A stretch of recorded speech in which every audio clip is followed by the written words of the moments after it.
दोस्तों शुरू करते हैं एक्सरसाइज 7.2 से question number 1। In an isosceles triangle A B C with A B is equal to A सी।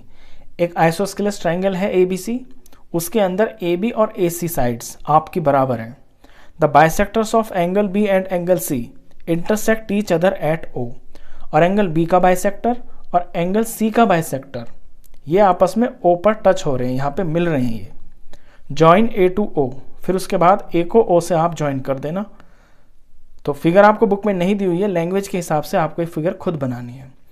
अब शो करनी है आपको दो चीज़ें। नंबर 1 पे शो करना है कि O B is equal to O C, कि ये जो ओ बी लाइन है और ये जो ओ सी लाइन है, ये जो बाइसेक्टर्स है, ये आपस में लेंथ में बराबर है।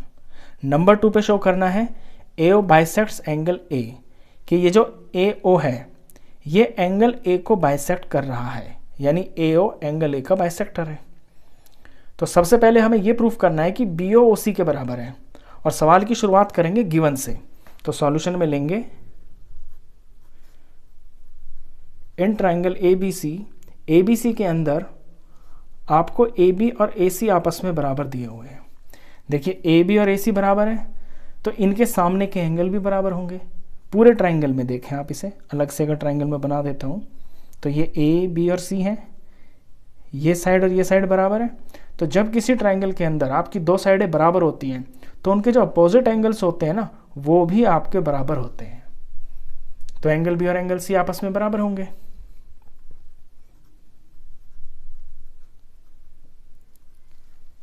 रीजन में आपको जरूर लिखना पड़ेगा, ये लिखेंगे angles opposite to equal sides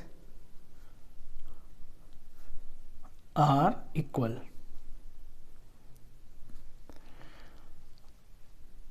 अब अगर मैं बी और सी को दोनों को हाफ कर देता हूं तो मुझे इतना एंगल मिल जाएगा, ये और ये। यही करना है मेरे को। यहाँ पे दोनों तरफ अपने पास से मैं इनको हाफ से मल्टीप्लाई कर देता हूं, एंगल सी। अब half of angle B is equal to half of angle C. जब बी और सी आपस में बराबर है तो इनके हाफ भी बराबर होंगे। अब हाफ बी को मैं क्या लिखूंगा? लिखने के लिए मैं दो तरीके से लिख सकता हूं। मैं ओ बी सी भी लिख सकता हूं और ओ बी ए भी लिख सकता हूं, लेकिन मुझे ओ बी ए से कोई मतलब नहीं है। मुझे मतलब है नीचे वाले से। मैं इसको ओ बी सी लिखूंगा। और इसी तरह से हाफ ऑफ एंगल सी को मैं ओ सी बी लिखूंगा। ऐसा मैंने इसलिए किया ताकि मेरे ये जो दोनों एंगल्स है ना, ये ओ बी सी ट्राइंगल के अंदर आ जाएं। जब ये मेरे दोनों angles O B C triangle के अंदर आ गए और ये दोनों हैं भी बराबर, तो इन बराबर वाले एंगल्स के सामने की साइडें आपस में बराबर होंगी। यही तो होता है इसका उल्टा, कि अगर साइड्स बराबर हैं तो आपके एंगल बराबर होंगे। अगर आपको एंगल बराबर दे रखे हैं, यानी ये बराबर है, तो इनके सामने की साइड्स बराबर होंगी। तो अब यहां से आप ये लिख सकते हैं, therefore O B is equal to, ये एंगल नहीं है सॉरी साइड है, ये O B is equal to O C. अब यहाँ आपको फिर से रीजन लिखना पड़ेगा, क्योंकि ये साइड्स है ना आपकी और एंगल बराबर है, इसलिए साइड्स बराबर आई है। तो इस बार आप लिखेंगे sides opposite to equal angles are equal. ये ट्राइंगल का रूल होता है, ट्राइंगल के अंदर ये चीज़ अप्लाई होती है, ये आप 7th क्लास से जानते हैं। ठीक है, ये फर्स्ट पार्ट आपका प्रूफ हो गया। अब आपको प्रूफ करना है, ये शो करना है कि ए ओ जो है ना वो एंगल ए का बाइसेक्टर है, यानी कि इतना एंगल और इतना एंगल ये दोनों आपके बराबर हैं। अगर मैं इसका नंबर 1 रख लेता हूँ, इसका नंबर 2 रख लेता हूँ, तो क्वेश्चन के अकॉर्डिंग मुझे ये प्रूफ करना है कि angle 1 is equal to angle 2। तो इसे प्रूफ करने के लिए आपको ये जो दो ट्राइंगल्स है ना ऊपर वाले, ए ओ बी और ए ओ सी, इनको कॉन्ग्रेंस प्रूफ करना होगा।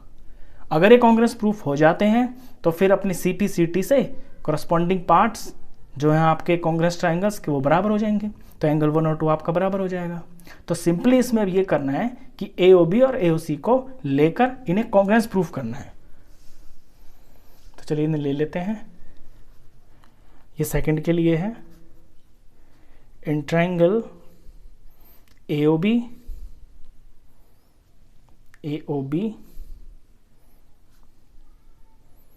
And triangle AOC। अब AOB और AOC के अंदर देखिए आपको क्या क्या चीज़ें हैं जो बराबर दिख रही हैं। AB और AC, ये साइड और ये साइड हमें गिवन है क्वेश्चन में। सबसे पहले इसे ले लेते हैं, इसका AB इसके AC के बराबर है। दूसरी बात, जब ये BO आपका इस पूरे एंगल B का बाइसेक्टर था, तो यानी ये वाला एंगल और ये वाला एंगल ये आपके बराबर हुए, और ये वाला एंगल और इसकी ये और ये दोनों आपस में बराबर हुए। एंगल B और एंगल C आपस में बराबर है, तो इनके हाफ भी बराबर हुए। पहले हम ऐसे लिखेंगे कि angle B is equal to angle C है, तो इनके जो हाफ हैं वो भी आपस में बराबर होंगे। और इस बार एंगल B और एंगल C के हाफ को मैं क्या लूंगा, मैं लूंगा ऊपर वाला एंगल, ये वाला, क्योंकि मेरे क्वेश्चन में ये यूज होगा। तो मैं लिखूंगा ABO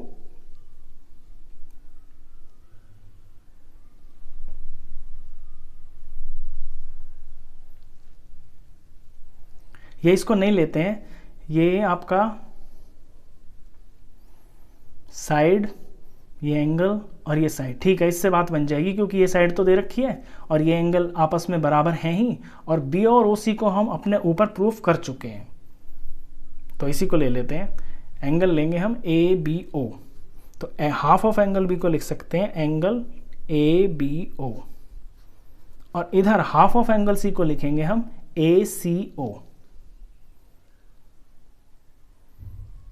तो ये है मेरी साइड और ये है मेरा एंगल, और अब एक तीसरी साइड और मुझे मिल जाएगी। तीसरी साइड क्या है, जो मैंने फर्स्ट में प्रूफ की है, BO is equal to OC। इसका BO और इसका OC आपस में बराबर, ये साइड हो गई, और ये मैंने ऊपर प्रूफ किया है, यहाँ पे लिख सकते हैं आप रीजन में, प्रूव्ड अबव। तो तीन चीज मिल गई, साइड एंगल साइड, दोनों ट्राइंगल से कॉन्ग्रेंस हो गए प्रूफ। तो therefore triangle AOB congruent to triangle AOC। अब जब ये कॉन्ग्रेंस प्रूफ हो गए तो इनके करस्पॉन्डिंग पार्ट्स बराबर हो गए। करस्पॉन्डिंग पार्ट्स यानी कि जैसे BO और OC बराबर हैं, तो इनके सामने की जो चीज़ें हैं, जैसे सामने का एंगल है वो आपस में बराबर होंगे। BO और OC इन दो ट्राइंगल्स के करस्पॉन्डिंग साइड्स हैं, और इनके सामने के एंगल जो होंगे वो इन ट्राइंगल्स के करस्पॉन्डिंग एंगल्स होंगे, और करस्पॉन्डिंग एंगल्स बराबर होते हैं जब आपके ट्राइंगल्स कॉन्ग्रेंस होते हैं। तो angle 1 is equal to angle 2, तो thus angle 1 is equal to angle 2, और angle 1 is equal to angle 2 होने का मतलब है कि ये जो AO है ये आपके एंगल A को बाइसेक्ट कर रही है। तो फाइनल आंसर आप इस तरह से लिख लें, therefore AO bisects angle A। तो इस तरह से ये क्वेश्चन होना है। चलिए इसके बाद करते हैं क्वेश्चन नंबर 2। क्वेश्चन 2 आपका बहुत ही सिंपल है, बहुत छोटा सा क्वेश्चन है, बिल्कुल दिखने से ही इसका जो सॉल्यूशन है वो एकदम से पता चल जाएगा। क्वेश्चन पढ़ते हैं पहले। इन ट्राइंगल ABC, एक ट्राइंगल है ABC, AD is the perpendicular bisector of BC। AD जो है वो BC का परपेंडिकुलर बाइसेक्टर है। अब परपेंडिकुलर बाइसेक्टर का मतलब होता है कि एक तो वो परपेंडिकुलर है, यानी कि यहाँ जो एंगल बनेंगे वो आपके 90-90 के, ये 90 और ये 90, और बाइसेक्टर का मतलब ये है कि साइड के दो बराबर टुकड़े कर दिए, तो जो BD की लेंथ है वो आपके DC की लेंथ के बराबर। तो दो चीज़ें तो यहाँ से मिल गई। Show that triangle ABC is an isosceles triangle in which AB is equal to AC। आपको ये शो करना है कि जो ABC ट्राइंगल है ये एक आइसोस्केलस ट्राइंगल है। आइसोस्केलस ट्राइंगल वो ट्राइंगल होता है जिसकी दो साइड्स आपस में बराबर होती हैं। और यहाँ कौन सी दो साइड्स आपको बराबर दिखानी है, आपको दिखाना है AB is equal to AC, यानी AB AC के बराबर है, ये आपको शो करना है। तो चलिए दोनों ट्राइंगल्स को लेते हैं पहले। दोनों ट्राइंगल्स, ये जो दो ट्राइंगल बन रहे हैं ना इसके अंदर AD की वजह से, इन्हें लेकर इन्हें कॉन्ग्रेंस प्रूफ कर देंगे। जब ये कॉन्ग्रेंस प्रूफ हो जाएंगे तो इनके करस्पॉन्डिंग पार्ट्स बराबर हो जाएंगे, और AB और AC इनके करस्पॉन्डिंग पार्ट्स हो जाएंगे। तो सॉल्यूशन में सबसे पहले सिंपली यही है क्वेश्चन में कि आपको अपने ये दोनों ट्राइंगल्स कॉन्ग्रेंस प्रूफ करने हैं। तो ABD in triangle ABD and triangle ACD। इन दो ट्राइंगल्स के अंदर आपकी कौन कौन सी चीज़ें बराबर हैं उन्हें लिखिए। सबसे पहले देखिए मैंने यहाँ ध्यान लगाया कि ये मेरी साइड और ये साइड बराबर है आपस में, फिर मेरा बीच में ये एंगल आ गया, ये बीच में एंगल आ गया, ये दोनों आपस में बराबर है, और फिर ये जो DA है ये इस ट्राइंगल के भी लिए है और ये इसके लिए भी है, तो मुझे साइड और ये एंगल और ये साइड, तो S से S मुझे इसके अंदर बिल्कुल साफ साफ दिखाई दे रहा है। तो लिखते हैं इसमें ABD के अंदर आपका BD और ACD के अंदर आपका DC। ये दोनों बराबर हैं। क्यों बराबर हैं? क्योंकि AD is perpendicular bisector. By का मतलब दो होता है और बाइसेक्टर का मतलब हो जाए दो बराबर टुकड़ों में बांटना। अच्छा, अब लिखेंगे इस एंगल को, तो एंगल को लिख देंगे ADB, angle ADB is equal to angle ADC। ये क्यों? AD is perpendicular bisector, each 90 भी लिख सकते हैं आप क्योंकि दोनों 90 डिग्री के हैं। और तीसरे में AD is equal to AD, इसके लिए भी AD है और AD इसके लिए भी है। जब दोनों में कोई चीज़ सेम होती है, उस कॉमन होती है, तो उसे हम कॉमन लिखते हैं, तो ये कॉमन है। तो ये तो था मेरा साइड और ये है एंगल और ये है साइड, तो दोनों ट्राइंगल्स मेरे ये कॉन्ग्रुएंस प्रूफ हो गए। अब जब सिंबॉलिक फॉर्म लिखेंगे ना, अब तो आप बड़े ध्यान से लिखेंगे। यहाँ तो शुरू में आप नाम जैसे ले लीजिए, लेकिन सिंबॉलिक फॉर्म में आपको बड़े तरीके से लिखना होगा, कॉरस्पॉन्डिंग के हिसाब से लिखना होगा। जैसे मैं अगर लिख रहा हूँ ABD, तो ये कॉन्ग्रुएंस होगा मेरा ट्राइंगल। अब मैं A से B की तरफ आया ना, यानी वो वाली साइड जो मुझे अननोन है, और अननोन से मैं इक्वल वाली साइड आया और फिर 90 पे गया इस ट्राइंगल के अंदर। तो इसमें भी मैं इसी तरह से आऊँगा, पहले अननोन की तरफ यानी AC, फिर नोन वाली साइड की तरफ जो इक्वल दे रखी है, और फिर 90 के एंगल की तरफ। तो सिंबॉलिक फॉर्म लिखते हुए आपको इसमें बड़ा ध्यान रखना होता है।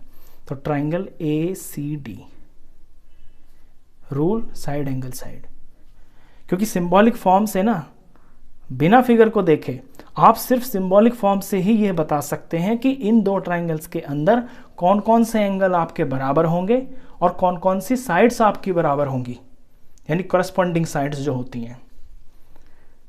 तो ये दोनों ट्राइंगल्स हो गए कॉन्ग्रुएंस प्रूफ। अब हमें दिखाना है AB AC के बराबर है।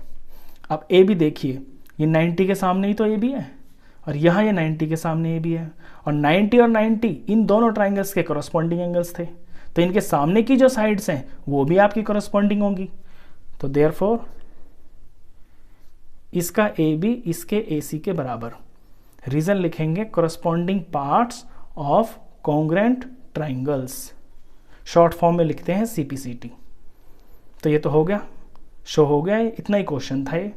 तो इस वीडियो में बस इतना ही। आई होप आपको ये दोनों क्वेश्चंस अच्छे से समझ में आए होंगे। वीडियो अगर अच्छा लगा हो तो प्लीज़ से लाइक करना, शेयर करना क्लासमेट्स में और फ्रेंड्स में भी, और 9th क्लास का कंप्लीट मैथ्स पढ़ने के लिए आप इस चैनल को भी सब्सक्राइब करना। Thank you.